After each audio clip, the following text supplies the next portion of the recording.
हम इंडिया के अंदर रिसेप्शन जैसी मूवी, एवेंजर जैसी मूवी, एलिटा दी बैटल एंजल, जाको अनचेन्ड और शटर आइलैंड इस तरह की मूवी क्यों नहीं बना सकते? क्यों बार बार हर साल हमें सेम खाना परोसा जाता है? बॉलीवुड की प्रॉब्लम क्या है? वो ऐसी मूवी पे काम क्यों नहीं करता? और क्या इंडियन ऑडियंस ऐसी मूवी के लिए तैयार ही नहीं है क्या? आज हम बात करेंगे इसी टॉपिक के बारे में। हे गाइस, मैं हूं सचिन निगम and let's begin this video. I want to see movies that give us the value for money, where we like walk out and saying, "Wow, that wow is a factor." We were wowed by Bahubali, we were also wowed by Avengers. There is wow in both of them. It's just there's a slight difference in terms of the quality of that, but we'll get there. अब ये एक as old question है और काफी लोग मुझसे पूछते हैं कि भाई अगर हॉलीवुड से कंपेयर करें तो बॉलीवुड भी कोई छोटी इंडस्ट्री नहीं है। फिर भी अगर हम बात करें, चाहे वो मेन स्ट्रीम एक्टर्स हो, चाहे वो नए एक्टर्स हो, चाहे वो पुराने एक्टर्स हो, कोई भी इसमें से एक्सपेरिमेंटल मूवीज पे काम नहीं करता। यहाँ तक कि कोई नई कॉन्सेप्ट की मूवी हम बनाते ही नहीं है। कुछ मूवीज जो कि इंडिया के अंदर बहुत ज्यादा चलनी चाहिए थी, जैसे Tumbbad, no smoking, taxi number 9-11 और पता नहीं कितनी सारी मूवीज हैं जो कि बड़े लेवल पर कर सकती थी अपने आप को स्टैब्लिश, बट इंडिया में वो चलती नहीं। यहाँ तक कि अपना कलेक्शन भी नहीं कमा पाती। 50 करोड़ अगर मूवी को बनाने में लगे हैं तो 50 करोड़ भी नहीं कमा पाती। इसमें प्रॉब्लम क्या है? ये बात हमेशा ऑडियंस मुझसे पूछती रहती है और मेरे को मन करता है उनको बताने का, इसलिए मेरे को लग रहा है कि आज तो बताना ही पड़ेगा कि एक्चुअली में बॉलीवुड की प्रॉब्लम क्या है। पहली प्रॉब्लम, जैसे कि मैंने बताया, कि वो कुछ भी एक्सपेरिमेंटल नहीं करते हैं। याद है 2018 के अंदर जब शाहरुख खान का बोनस समय चल रहा था, उन्होंने मूवी बनाई थी fan, which was a fantastic thriller. जब उन्होंने मूवी बनाई थी zero, it was a very good movie about a short man having big dreams, लेकिन फिर भी वो मूवी नहीं चली। फिर लास्ट ईयर के अंदर 2022 एंड 2023 के अंदर उन्होंने अगेन से पठान, जवान और हमारी डंकी जैसी मूवी पे काम किया और अगेन वो लाइमलाइट में आ गए। तो शाहरुख खान ने कोशिश की कुछ ऐसी मूवीज बनाने की जो कि थोड़ी डिफरेंट हो, लेकिन इंडियन ऑडियंस ने उनको पसंद ही नहीं किया। इसी चीज से जो सारे के सारे सेलिब्रिटीज हैं, सारे के सारे जो ए लिस्ट एक्टर्स हैं, वो डरते हैं। आप किसी भी सलमान खान की मूवी को उठा के देख लो, सारी की सारी मूवी के अंदर आपको एक ही चीज देखने को मिलेगी, वो ये है कि एक बंदा है जो कि बहुत ही टफ, स्ट्रॉन्ग एंड रफ है, वो गुंडों को पीट रहा है और इवेंचुअली अपना गोल जो है वो स्टैब्लिश कर रहा है। राधे देख लो, किसी का भाई किसी की जान देख लो, और बहुत सारी मूवी है जिनके बारे में अगर मैं बात करूंगा तो सलमान खान के जो फैंस है वो थोड़ा गुस्सा होने वाले हैं। लेकिन मुझे लगता है कि Salman Khan is a great actor, लेकिन उनके पोटेंशियल को स्टैब्लिश करने के लिए, उनके पोटेंशियल को निकालने के लिए जो रोल वो कर सकते हैं ना, ऑडियंस एक्सेप्ट ही नहीं करती है। अगर सलमान खान कोई ऐसी मूवी बनाएंगे ना जहां पर वो डम कैरेक्टर है और सबसे ज्यादा पिट जाते हैं, जैसे ट्यूबलाइट, वो चलती ही नहीं मूवी। लेकिन जब बात करें ऐसी मूवी की जहां पर वो बंदों को पेल रहे अच्छे से, जैसे किसी का भाई किसी की जान, चाहे वो कितनी भी वाहियात मूवी हो, वो चल जाती है। शायद इसलिए ही मेन स्ट्रीम सेलिब्रिटी जो है वो इन सब मूवीज को बनाने से डरते हैं, क्योंकि लोग हीरो को देखना चाहते हैं, हीरो को सबसे ऊपर देखना चाहते हैं, हीरो को मारते हुए देखना चाहते हैं लोगों को, और अगर उनको अलावा कुछ उनको देखने को मिलता है ना, वो उसको एक्सेप्ट ही नहीं करते। और मेन स्ट्रीम सेलिब्रिटी जो है, हमारे ए लिस्ट एक्टर्स जो है, वो ये बात पचा ही नहीं सकते। मेरे ख्याल से दूसरा पॉइंट यहाँ पे ये आता है कि ऑडियंस इंडिया की रेडी ही नहीं है ऐसी मूवी के लिए। अवेंजर जैसी मूवी जो कितनी बड़ी फिनोमेनन थी इंडिया के अंदर, उसने ऑलमोस्ट 300 से 400 करोड़ का बिजनेस किया, और हम हर बार बोलते हैं कि भाई एक ऐसी मूवी हमें बनानी चाहिए जो कि अवेंजर का मुकाबला कर पाए। लेकिन जब मूवी आई ब्रह्मास्त्र, तब लोगों ने उसको पसंद ही नहीं किया। मैं आर्गुएबली ये कह सकता हूँ कि रणबीर कपूर ने बहुत ही अच्छा काम किया, अमिताभ बच्चन ने बहुत ही अच्छा काम किया, मूवी के अंदर बहुत ही बढ़िया CGI, बहुत ही बढ़िया कॉन्सेप्ट का यूज किया गया था, लेकिन फिर भी एंड में उसका कंपैरिजन मैंने खुद किया अवेंजर जैसी मूवी से। हालांकि मुझे कंपैरिजन नहीं करना चाहिए था, क्योंकि कहीं पर हमारी अवेंजर मूवी का जो बजट है वो होता है $200 मिलियन, और इंडिया की मूवी का जो बजट है वो लगभग 300 से 400 करोड़ के आसपास भी आने से डायरेक्टर घबराते हैं। वो ये सोचते हैं कि इतना सारा पैसा जो है हमारी मूवीज के अंदर लगाएगा कौन। और ऑब्वियस सी बात है कि एक नए बेट पर, एक नई तरीके की जॉनरा पर कोई भी पैसा नहीं लगाना चाहता, क्योंकि उनको पता है कि इंडिया की ऑडियंस तैयार ही नहीं है और वैसी मूवी देखती नहीं है। और ये एग्जांपल मैं तुम्हें देता हूँ। हम में से कुछ ही लोग ऐसे होंगे जिन्होंने देखी होगी तुम्बाड़, और तुम्बाड़ एक फैंटास्टिक मूवी थी। जिसने भी तुम्बाड़ को देखा was a fan of it. Like क्या मूवी थी, बहुत बढ़िया।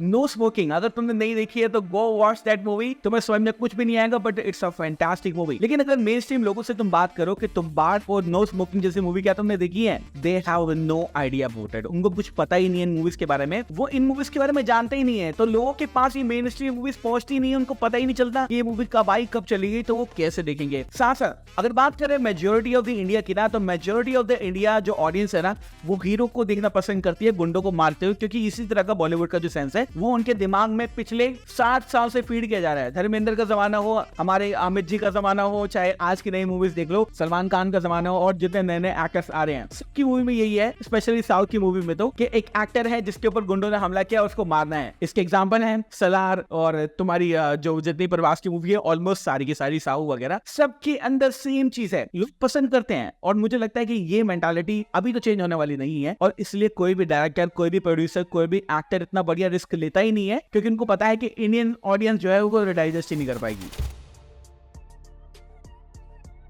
इसके अलावा तीसरी प्रॉब्लम जो मुझे बहुत ज्यादा बड़ी लगती है वो ये है म्यूजिक। मैं मानता हूँ बॉलीवुड मूवीज के अंदर म्यूजिक का होना बहुत ही मस्त माना जाता है और ये एक परंपरा है। मतलब जब से इंडिया के अंदर मूवीज बनती आ रही हैं तब से मूवीज के अंदर जो म्यूजिक का पार्ट है ये बहुत ही बड़ा है और कहीं ना कहीं बिना म्यूजिक के तो मूवी कंप्लीट ही नहीं होती। फॉर एग्जाम्पल अभी हमने एक मूवी देखी थी लास्ट, अभी थोड़े दिन पहले आई थी, वो थी फाइटर। जी हाँ, हमारे ऋतिक रोशन की। Hrithik Roshan is an amazing actor. उन्होंने बहुत ही ज्यादा कोशिश की इस मूवी को बनाने की, मूवी बिल्कुल फ्लॉप निकल गई। लेकिन अगर तुम उसका गाना देखोगे आज शेर खुल गए तो इसका डांस बहुत बढ़िया था और मुझे बहुत ज्यादा अच्छा लगा। लेकिन मुझे लगता है कि बॉलीवुड की सबसे बड़ी प्रॉब्लम यही है कि वो एक अच्छी खासी स्टोरी के अंदर जहां पर नैरेटिव को बिल्ड किया जा रहा है टुवर्ड्स द एंड पॉइंट, जहां पर सस्पेंस क्रिएट किया जा रहा है पूरी मूवी के अंदर, वहां पर बीच में वो गाने डाल देते हैं। और जब वो गाने डाल देते हैं तब पूरी जो मूवी की पेस है वो खराब हो जाती है, जो पूरी जो वाइब है वो खराब हो जाती है। और कोई भी मूवी वो बनाना हो, चाहे वो किसी भी जॉनर की हो, चाहे वो थ्रिलर हो, सस्पेंस हो, चाहे वो रोमांटिक मूवी हो, वो उसके अंदर बिना बात के गाने घुसेड़ देते हैं और इन गानों से जो मूवी की पेस है वो टोटली टूट जाती है। ऑडियंस जो है वो कनेक्ट नहीं करती है, क्योंकि आप ये एक्सपेक्ट नहीं कर सकते कि 3 घंटे मूवी देखने के बाद में 7 मिनट के गाने से उसकी पेस को बरकरार रखा जाए। ऐसा पॉसिबल नहीं होता। तो मुझे लगता है कि बॉलीवुड के अंदर ये एक बहुत ही बड़ी प्रॉब्लम है कि वो मूवी चाहे किसी भी जॉनर की बनाए, वो उसके अंदर गाने इतने ज्यादा भर देते हैं, इतना ज्यादा लव एंगल भर देते हैं, जिसकी वजह से मूवी ऑडियंस से कनेक्ट नहीं कर पाती। और वो जो लालसा है मन के अंदर के हॉलीवुड स्टाइल की मूवी, हॉलीवुड लेवल की मूवी हमें कब देखने को मिलेगी, वो हमें देखने को मिल ही नहीं पाती। और लास्ट प्रॉब्लम जो कि मुझे लगता है इंडिया के साथ है, हालांकि ये प्रॉब्लम नहीं है, ये सिर्फ और सिर्फ मनी की बात है, वो है VFX एंड CGI। अगर हम बात करें पुरानी मूवीज की 2010 के आसपास रावण, उसकी CGI अपने टाइम के साथ बहुत ज्यादा अच्छी थी। लेकिन अगर हम बात करें उसी टाइम हॉलीवुड के अंदर एक मूवी रिलीज हुई थी जिसका नाम था अवतार, और वो 2009 में आई थी, और उसकी जो CGI थी that was mind fucking blowing.